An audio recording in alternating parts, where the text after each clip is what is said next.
Welcome to episode 30 of the Twig Snapper podcast. Today, my guests are Sarah Ahlquist Schneider and her husband, Billy Schneider. How are you guys doing tonight? Doing well. Doing great. Yeah, thank you guys for coming on. Thank you. Yeah, thanks for having us.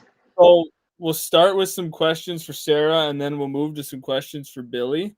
Sarah, you started playing hockey at Princeton University. So I guess if you wanted to start talking a little bit about that, then we can move into the ball hockey and the bandy and some of that other stuff.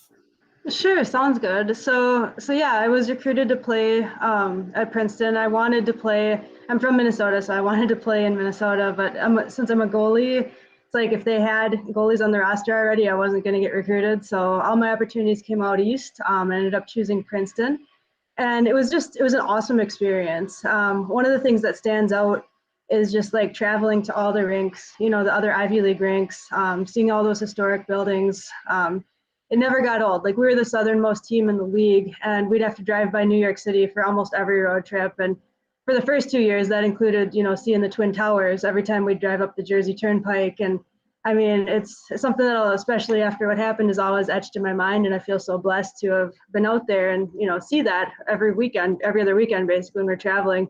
But just, yeah, college hockey was an awesome experience. I feel very blessed to have played at the Division I level and in the Ivy League. Had some success. I was awarded All Ivy one of the years I was out there. Our team was always good. We weren't great, but we, kind of a middle of the pack team. We were always competitive. We didn't win any national championships or anything like that, but it didn't matter. It was more about the experience.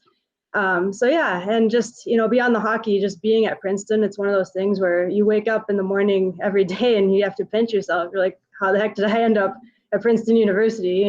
So it was great. And I made a lot of really good friends out there. In fact, some of us were just group texting tonight right before I jumped on this podcast. One of my best friends was at her daughter's middle school volleyball game, and the other team was the Tigers, and she was eyeing up some of their gear. She's like, ooh, I kind of want that Tiger sweatshirt. What do you think, girls? So I don't mean to date myself, but we're 20 years later, and I'm still texting my best friends from college. So it was an awesome experience.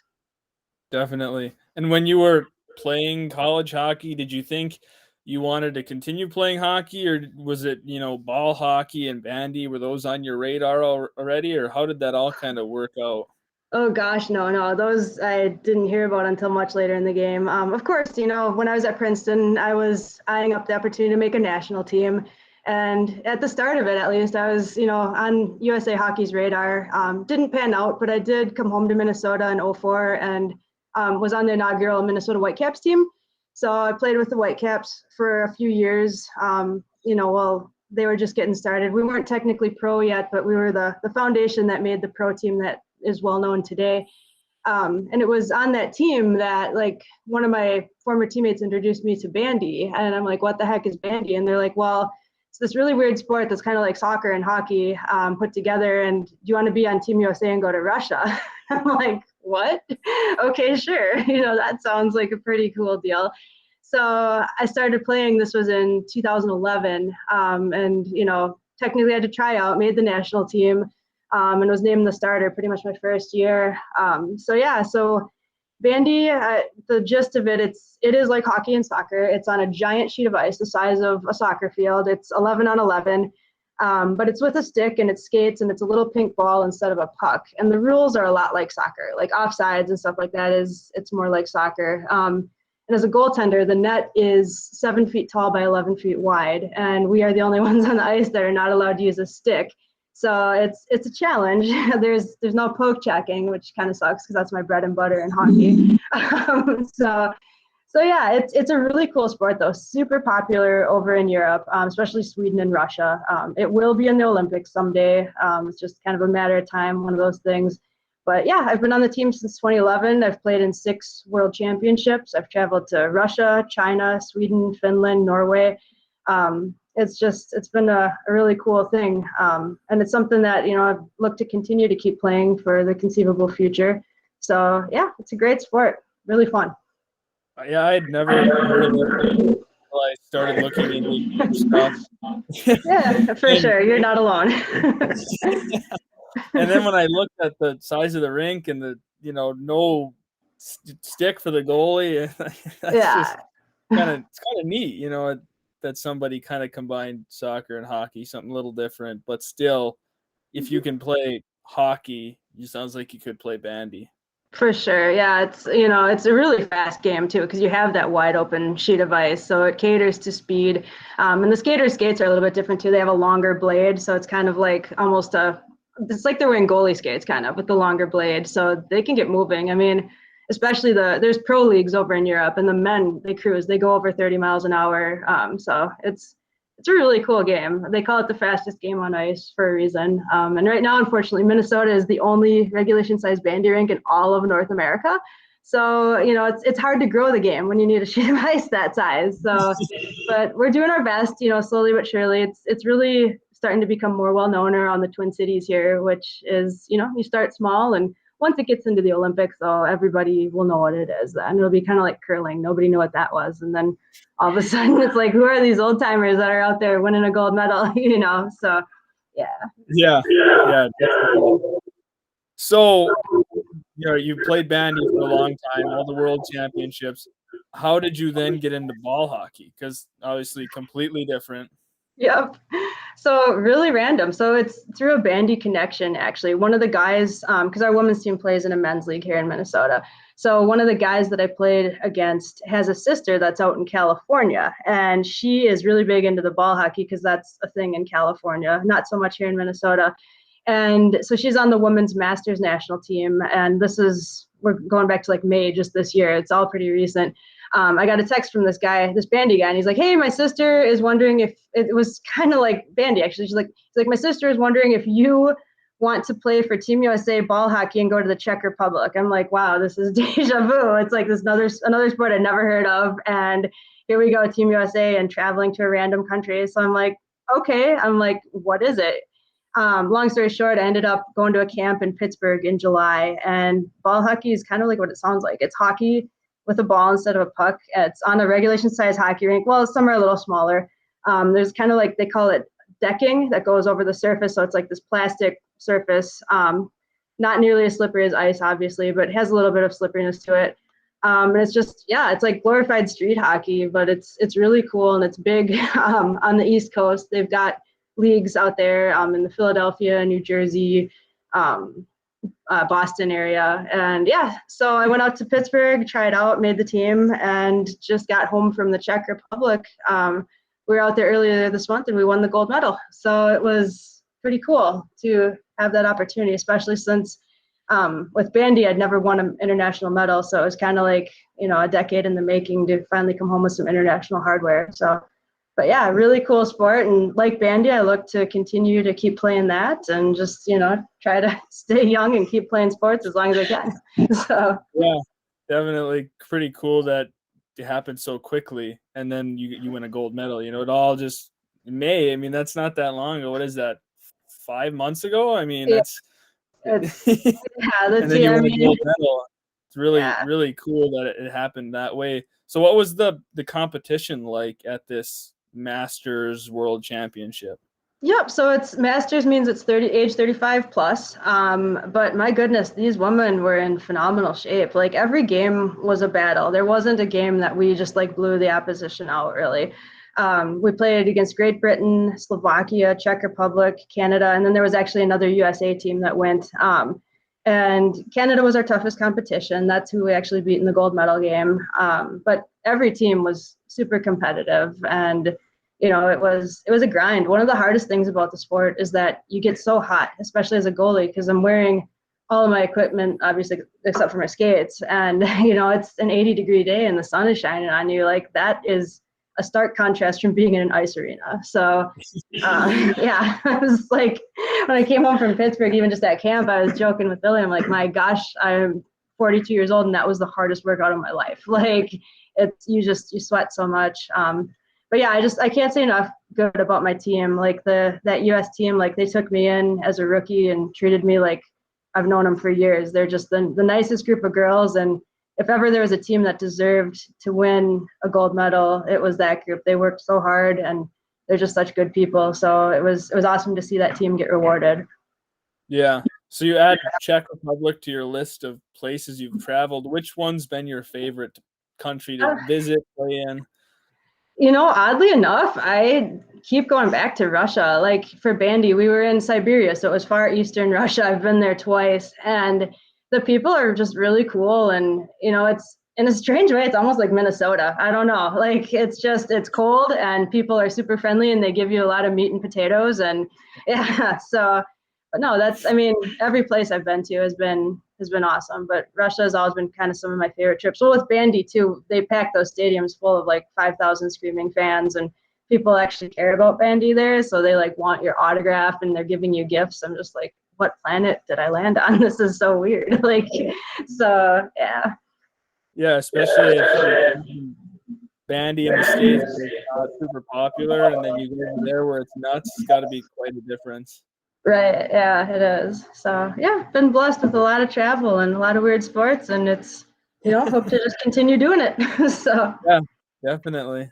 yeah. And you're also, based on your Instagram, a big cat person by the looks of it. Well, that's both of us. Don't just blame me. Yeah, we had four, and we were pretty satisfied with that. And then this past summer, we took a stray, and so now we're up to five. She had been hanging out on our porch for 6 months, and finally we're like, you know what, you're part of the family. So yeah, we have five cats, and we have a Roomba that takes care of the fur. So yeah, we love them though. They're a weird little family. Like I always joke, I'm like they're my best friends. So Yeah. yeah, crazy No, cat woman.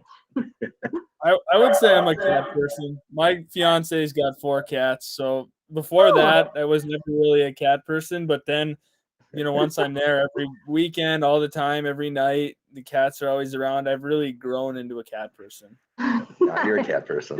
Yeah, I love it. I love to hear of another girl with 4 cats. Yeah. Actually, yeah, the other goalie on the ball hockey team has 4 cats also. So we were joking, we're like, between the 2 goalies on the ball hockey team, there's 9 cats, which is just awesome. So Yeah. Yeah. Well, there's a lot of people who are just anti-cat. They don't like them, and I don't know. I don't and get it. no, they don't know any better. No. No, I mean, maybe there's a couple cats sometimes that are kind of mean or moody, but I mean, if you get a really good cat that's playful and cuddly, it's kind of hard to not love it. Oh, for sure. And they're purring and they snuggle with you. It's there's no greater thing. It's like the most Yeah. peaceful thing in the world after a long day. Yeah. And they seem to know when you're sad or you're in a mood. They always seem to come over and comfort you. It's just they've got to have something that they Yeah. know. Oh, 100%. They're the greatest. Just love them. Yeah. Yeah. Well, now we can move into a few questions for Billy. And for those who don't know, Billy acted in the movie Miracle. And the cool thing is, he actually played his dad in the movie. So, first off, we'll just start out asking you a question kind of about your dad. When you were a kid, when did you kind of realize, like, hey, my dad won a gold medal in one of the biggest sporting upsets in world history? Like, a lot of little kids don't really understand what their parents have done. When did it kind of hit you? Me and my brother both knew he won a gold medal. We were early, pretty young. We'd wear the gold medal around the house, so we kind of know he won a gold medal until my brother broke it. Then it had to go in a safety deposit box. But yeah, we'd watch the tapes growing up. Like, I don't know, once a month we'd throw in the Soviet USA game, watch it. We'd strap on fake floor hockey goalie pads and we'd just play floor hockey like every night. So we kind of knew, that my dad won a gold medal, but it wasn't until probably later as a teenager to kind of realize, it was a big deal. There's a lot of geopolitical stuff that was going on in the late 70s, early 80s, and realize that, to a lot of people, it might have been more than a game, to not just the regular sports fan. So, but yeah, it wasn't until later in life that it hits you like, wow, he's got a gold medal and USA still hasn't won a gold medal again or yet. So Yeah, got a big drought. probably gonna be a little while. It's, yeah, I think so too. Like Yeah. So then, how did you get cast for the role in the movie? Were you asked about it? Did you try out for it? How did that all work out? I tried out for it. I was actually at, we have a family cabin in northern Minnesota. And at the time there was a landmine. So I used to go up there a lot when I was younger, kind of by myself and go fishing in the summer. And my mom called me. She's like, hey, I just heard that, they're doing a movie on your father's team. Maybe you should look into it. So I'm like, yeah, okay. So I followed up with it, and so you had to sign up for a casting call. Basically the first one was a tryout, just a generic hockey tryout.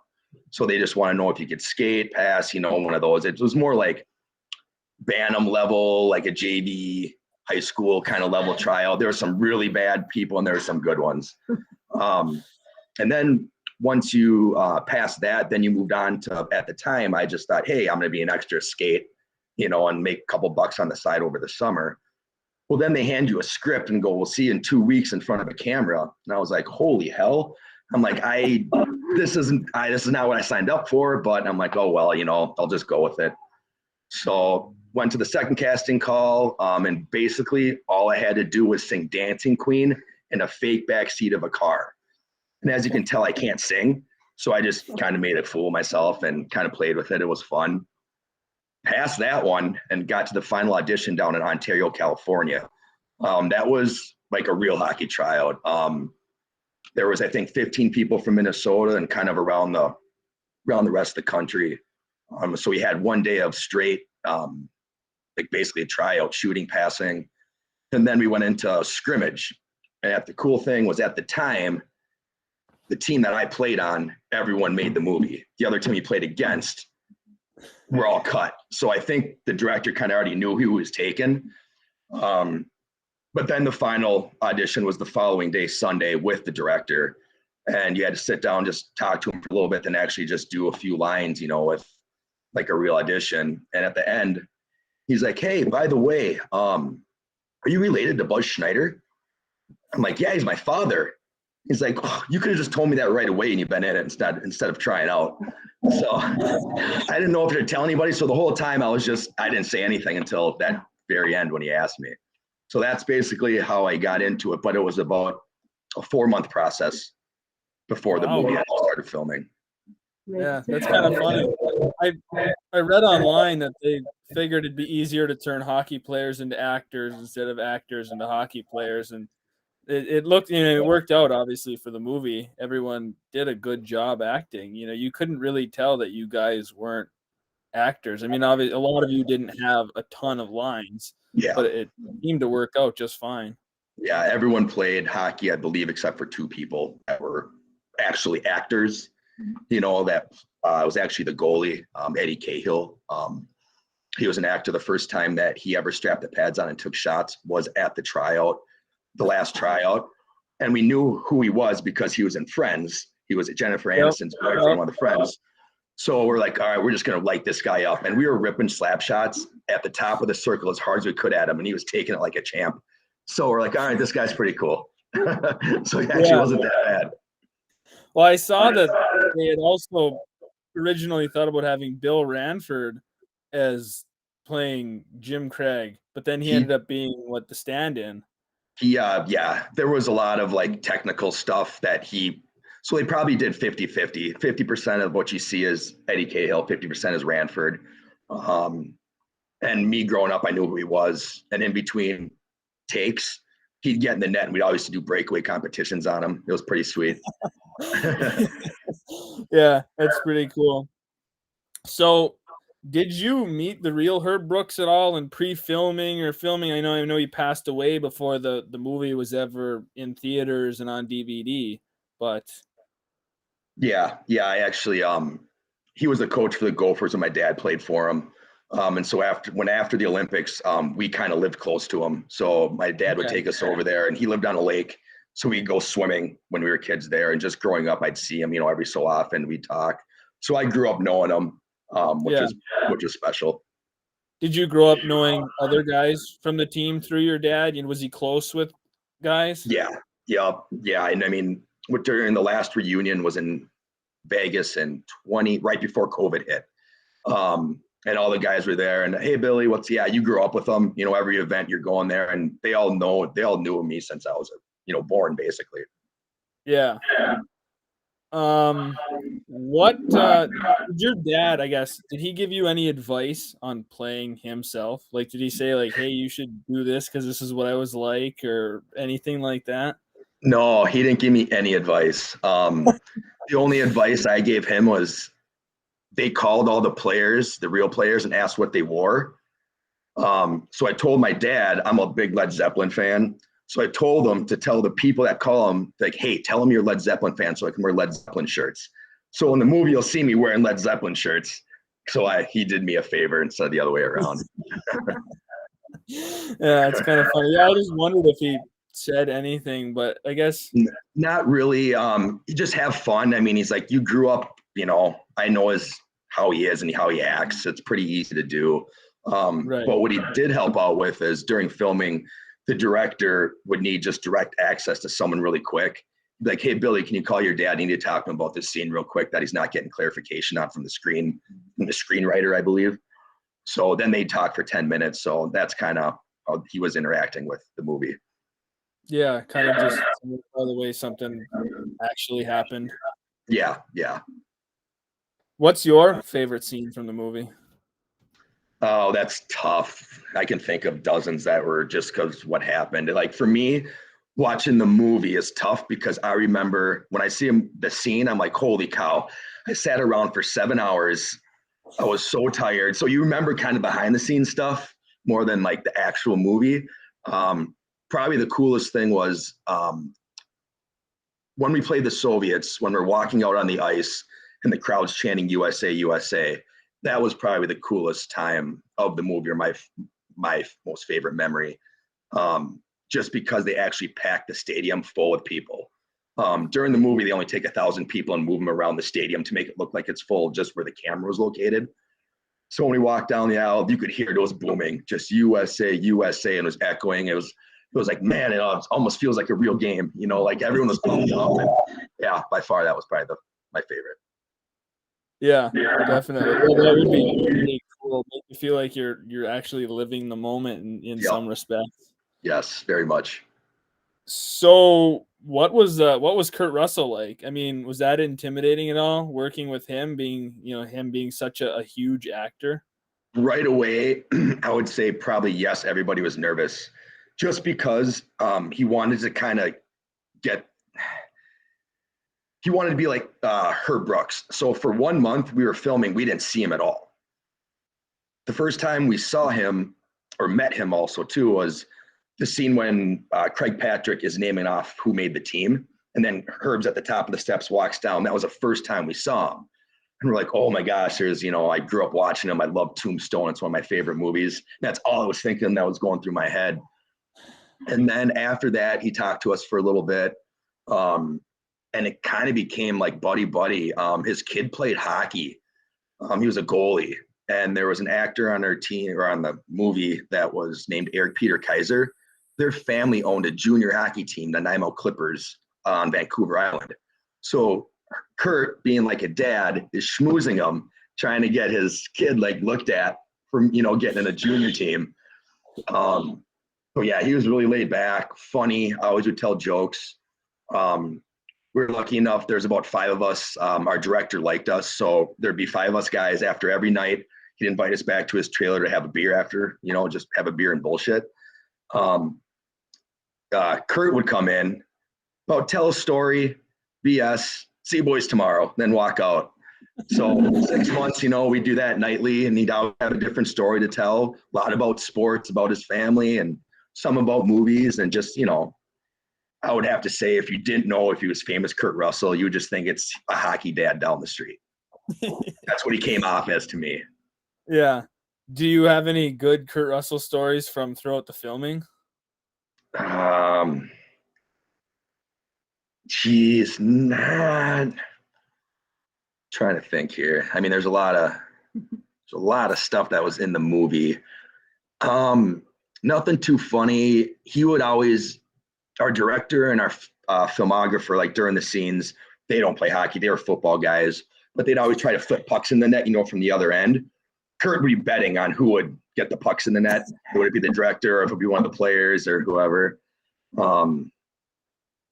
Yeah, I mean, he was to himself. He didn't tell us too many stories of Hollywood stories.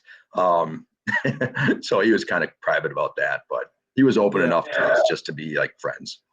Right. Well, one of the scenes where you shared some direct dialogue with him was the Conehead scene. Were you extra nervous for that because you had to walk in and talk to him, face to face for the movie? At that point, no. It's just because we've been hanging out, been talking to him, multiple, for months before that scene. The only thing we were concerned about is because they had an acting coach they ran through all the scenes, at the hotel, when you're done, or like at certain days with the two other actors with me. And we kept repeating the lines. We're like, man, that sounds stupid. I'm like, it's going to ruin the movie. It doesn't sound like they'd ever say that. And that's what we were concerned about. And so the director's like, guys, just do the script. If it sucks, we'll think of something. So we walk in there, do that, one take, we're done. They said, oh, it's great, no more. So it was a one and done take. They're like, oh, you guys made my day. So it cut out like 4 hours of everybody's time because we nailed it in one shot. Yeah, I can't imagine that happening often. One take shots where it's just one go. Yeah, it's it's the amount of takes that we have to do. I mean, we're 12 hours on, 12 hours off. So for 12 hours, you're there. And it's no matter if you're on film or not, you're still there. Some takes actually go quicker, which is great, but it doesn't mean your day's done any sooner. They'll just fill in the rest of the time with something else. How long did it take you to film the goal against the Soviets? Oh, probably a day, almost. I kept missing the net, hitting the goalie in the face. The sticks were awful. They tried to make Christian wood sticks, and they were really whippy, like not the good new age whippy now. So the pucks were flying everywhere. And yeah, it took me honestly probably like 6 hours just to get in. It still wasn't good though. I'm just like, man, I missed the corner. That was a crappy shot. So you guys did all your own skating stunts? Yeah. It's all like everyone did. Even the actor, they do their stunts. We did have one stunt guy. He was a Canadian. He played for University of British Columbia. And you'll see like any huge hit that you don't see the face on, and it's usually the guy getting hit was him. So he'd be put on USA jersey to get nailed, Czech jersey, Russia jersey. He put on whatever jersey that scene is to get hit. But we talked about it, me and the guys on the movie. We think he made more than us because every time he took a hit was $750 in his pocket. So he wasn't on contract, so he worked overtime. So let's just say he has to take 20 hits in a day for 6 months. He's really raking in the cash.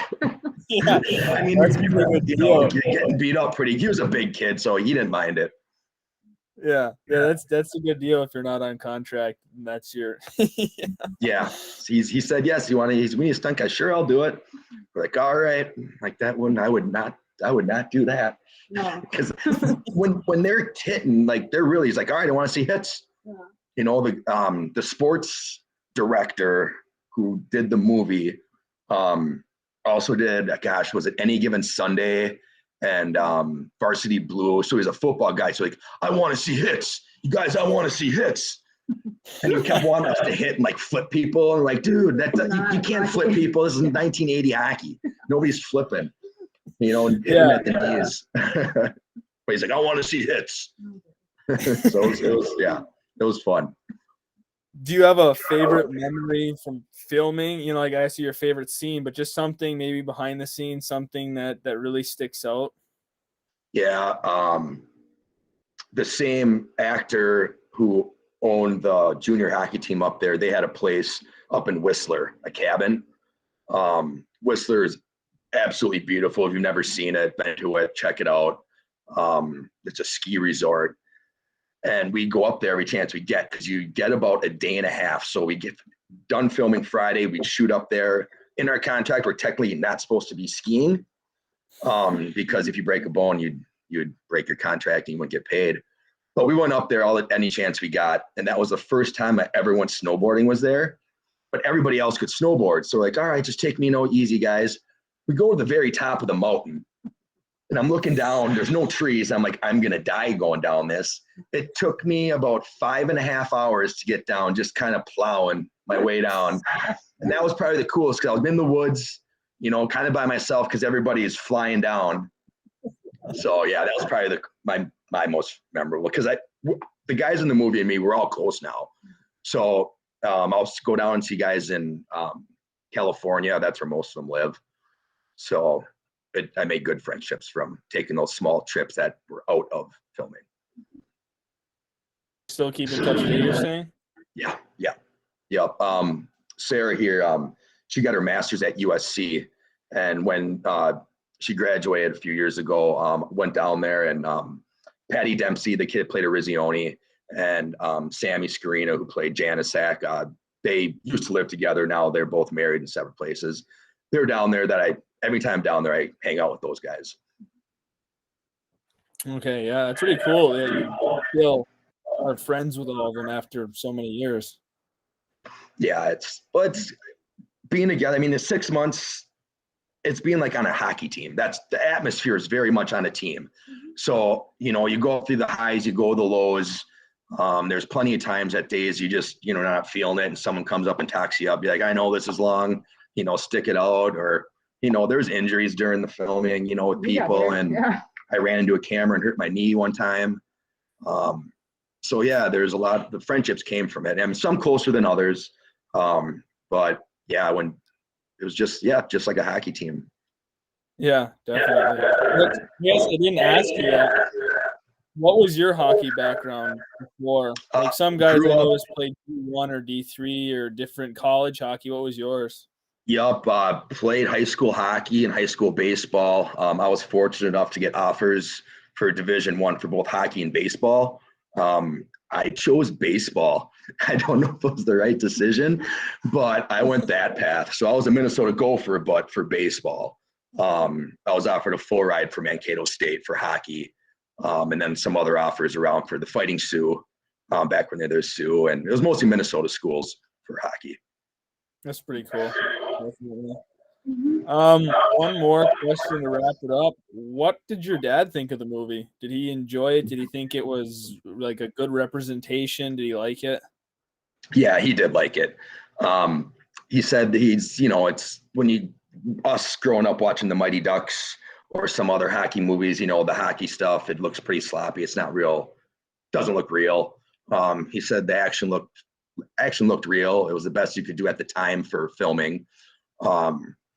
He did say Hollywood obviously took some liberties on, you know, just kind of the story within the storyline.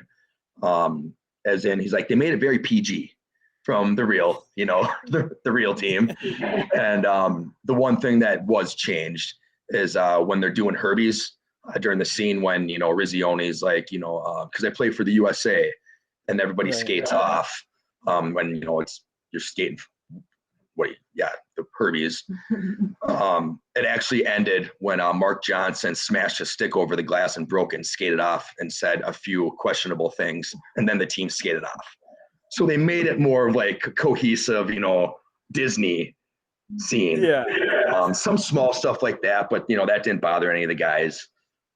They were just happy they got represented well, and people liked the movie. Yeah, it's funny you say that about the hockey action. I just saw something where they like noticed in the Mighty Ducks how one guy is skating, and then when the camera switches, he's right-handed, and then he's left-handed, then he's right-handed. Like the stunt double was left-handed, and the other guy was right-handed. Like just stuff like that. It's kind of funny that you mentioned. Yep. Yeah, it was pretty bad. So no, we're just happy the hockey. Like for me, I just wanted to make a good movie, more or less. Just hey, let's make the team look good. Let's just have the hockey right. And if the storyline was good, then good. If it's not, well, at least the hockey looked great. But the director did really good at bringing everything together. Yeah, definitely. Yeah, it's honestly it's one of my favorite movies. I can watch it over and over. It's really good, and everyone did a great. And I love Kurt Russell as Herb Brooks. Like some of those lines, he really sells them. Yeah, and those were actually lines, so that was real. So there was a stack of papers that all the players wrote, gave it to the director. Goes, these are the Herbie lines, and so they just filtered that in. So all that stuff was real. That's awesome. That makes it more, awesome that it wasn't just Hollywood, that it was actually Herb Brooks, what he said. Yeah, right. And a lot of stuff, within that movie was real, and that's what made it, I think, stand out from other action sport movies. And it being a true story helps out too. Right. Actually, one kind of cool thing is my athletic director in high school was on the original roster. They pull his name off in the movie, and they call his name, like when he's reading the list, you hear Horsch, and then you see them rip Horsch off. He was the athletic director at Houghton High School when I was there. So he probably knew your dad. Yeah, a lot of people on those lists before, my dad would always say, they all knew each other, either playing against them, playing with them, different leagues, different teams. So a lot of people that did get cut, most of those guys played with, they knew, so it's a small world once you get to that level of hockey. Right. Yeah, definitely. All right. Well, that's all I've got. Thank you guys for coming on. This has been pretty cool. I actually stole this idea from there's a page on Instagram called Everything College Hockey, and they have a Pucks in Deep podcast, and they got Patrick Dempsey on. And I was like, oh, I didn't even think of that. Like, it's not just interviewing hockey players, but like people who are in hockey movies. So I started messaging different people, and I wasn't getting anything. And then I found Sarah, and I was like, oh, here's my in. and then actually, somebody else just said they might be interested in it. So no guarantees for everyone who's listening, but Bobby Hansen. Bobby. Yeah. He said that he might be interested. So maybe I'll have two Miracle guys on. We'll see how it goes. But thank you guys for coming on. Thank you so much. It was a privilege to be here with you. Appreciate it. Thank you.